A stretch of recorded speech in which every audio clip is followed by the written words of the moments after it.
Okay, tinan mo, may nagsabi dito, hirap maging reseller ko dapat yung design lahat pwede kuhain. Tol, medyo mali ang ano mo tol, kasi ganito yan. Kahit anong design pa yan makuha mo tol, pupusta ako pagdating ng December tol.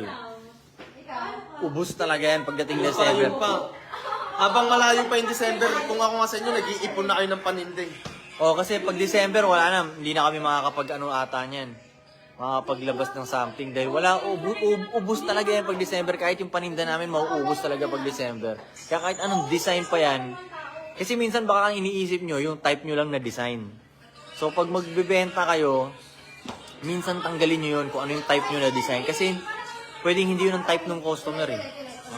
Diba? Hindi naman ikaw yung bibili. So wag kang mag-base sa type mo, parang sa taste mo, wag kang mag-base. Hindi ganun na.